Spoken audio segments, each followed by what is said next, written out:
Halo teman semua, ketemu lagi sama Mbak Eka di podcast Kelas Psikologi.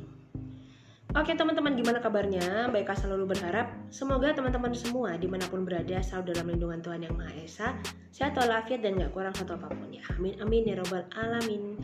Nah teman-teman semua, pada kesempatan kali ini Mbak Eka mau mengisi kelas psikologi dengan tema motivasi ya. Nah Mbak Eka mau ngajak teman-teman semua untuk sharing bagaimana sih caranya menjadi pribadi yang fleksibel di dalam kehidupan sehari-hari. Baik, nah apabila tema ini menarik, teman-teman semua silahkan tonton sampai selesai dan cari posisi yang paling nyaman ya untuk nyimak podcast kali ini. Nah seperti biasa, kalau teman-teman mau sharing, silahkan aja langsung tulis di kolom komentar. Semoga materi kelas psikologi yang mereka bawakan ini ada hal yang bermanfaat dan bisa diterapkan dalam kehidupan sehari-hari. Oke teman-teman, segera kita mulai. Udah siap ya? Nah baik, sebelum kita mulai teman-teman, Mbak Eka mau menyamakan persepsi dulu ya seperti biasa. Nah sebenarnya kenapa sih setiap orang itu perlu menjadi pribadi yang fleksibel? Teman-teman perlu kita pahami, di sekitar kita semua perubahannya terjadi begitu cepat ya.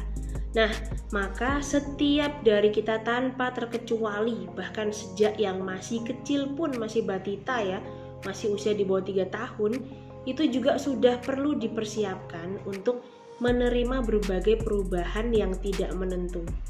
Nah maka teman-teman semua, di sini Mbak Eka mau ngajak teman-teman yang lebih dewasa ya. Kalau beberapa kali sebelum ini Mbak Eka selalu bahas konten anak. Nah pada kesempatan kali ini Mbak Eka mau ngajak teman-teman semua yang sudah berusia 18 tahun ke atas nih, untuk mempersiapkan diri menerima semua perubahan, menjadi fleksibel dan siap untuk mengambil peran di lingkungan sosial. Oke baik teman-teman, nah cara menjadi orang yang fleksibel nomor 1 adalah teman-teman semua, kita itu berhak untuk menolak keputusan orang lain yang dibuat bagi diri kita ya. Nah kita juga punya hak untuk membuat berbagai keputusan yang menurut kita benar, tepat dan sesuai dengan kemampuan kita sendiri. Nah jadi dalam artian apa? Dalam artian sebaiknya kita jangan hidup berdasarkan rencana orang lain, namun hiduplah dengan rencana kita sendiri dan buatlah berbagai tahap secara matang agar kita tahu resiko apa saja yang akan kita hadapi. Lanjut teman-teman ya, di nomor 2, cara supaya kita bisa menjadi pribadi yang fleksibel itu adalah sadari bahwa mayoritas orang di sekitar kita pada saat mereka melakukan berbagai hal atau membuat keputusan, yaitu pasti berdasarkan keinginan mereka dan sudut pandang mereka ya. Jadi bukan atas berdasarkan memikirkan nanti kalian gimana ya, nanti si temanku si A gimana ya, si B gimana ya. Nah kecuali memang teman-teman semua berada di sebuah instansi atau berada di sebuah tim pekerjaan yang memang mengharuskan leadernya harus memikirkan anak buahnya atau anggotanya itu berbeda. Namun dalam pertemanan ya, kemudian dalam rekan bisnis, nah jangan sekali-kali punya pikiran, oh dia sudah memikirkan aku kok. Enggak. Karena semua orang mayoritas membuat keputusan itu berdasarkan keyakinan mereka sendiri. Baik teman-teman semua, nah makin seru ya, kita lanjut ke nomor 3. Cara menjadi orang yang lebih fleksibel itu adalah kita perlu memahami bahwa tidak semua hal yang ada di dunia ini tuh harus dijelaskan pada saat ini teman-teman. Kenapa? Terkadang Tuhan ya ingin kita mencari makna dari sebuah perjalanan, dan di titik itulah kita jadi bisa mengenal diri sendiri dan memahami sebenarnya tujuan hidup kita dikirim lagi ke dunia ini tuh sebagai apa ya. Nah maka dengan seperti itu harapannya kita bisa menjalani kehidupan dengan lebih bijaksana teman-teman. Baik, lanjut di nomor 4 teman-teman ya. Perlu kita sadari juga ada berbagai macam orang dan banyak orang yang mungkin tidak akan pernah bisa meminta maaf kepada kita atas kesalahan yang mereka buat.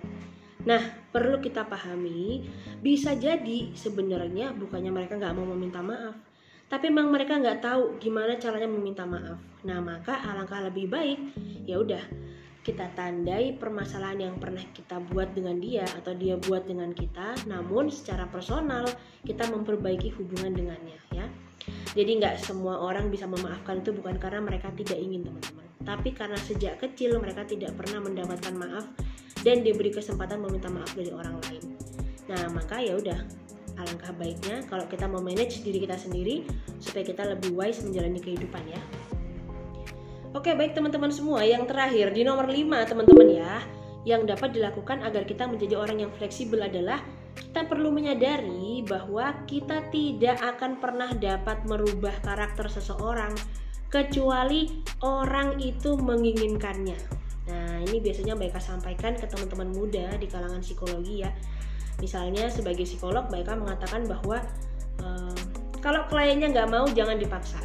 Karena apa? Percuma sampai kita effort segede apapun pada saat orang yang kita rasa bermasalah atau orang-orang di sekitarnya merasa dia bermasalah, tapi si orang yang memiliki masalah ini belum punya insight untuk memperbaiki dirinya, tidak akan terjadi perubahan apa-apa. Nah, maka teman-teman semua pahami ya bahwa gak ada gunanya mau merubah orang lain atau mau merubah situasi-situasi yang tidak baik pada kita atas di bawah kendali orang lain ya. Lebih baik kita yang merubah diri kita sendiri untuk lebih fleksibel, mengenal kemampuan diri, dan mencari atau mengembangkan diri pada bidang yang lain. Oke teman semua, mantap ya penjelasannya, dan Mbak Eka yakin 5 poin ini sangat mudah untuk diterapkan atau mudah untuk dibiasakan secara konsisten. Nah, teman-teman mau mulai dari yang mana? Kasih tahu Mbak Eka di kolom komentar ya. Oke baik, terima kasih banyak teman-teman karena sudah nyimak podcast ini sampai selesai. Mbak Eka berharap semoga ada hal positif yang bisa diambil. Share juga ke semua orang yang teman-teman kenal ya, baik saudara, teman kantor, teman main, atau kalau mau lebih gampang, taruh di semua media sosial yang teman-teman gunakan ya. Nah, terima kasih banyak. Mbak Eka titip salam untuk orang-orang tercinta di sekitar kalian. Sampai jumpa pada konten-konten yang lain. Dadah!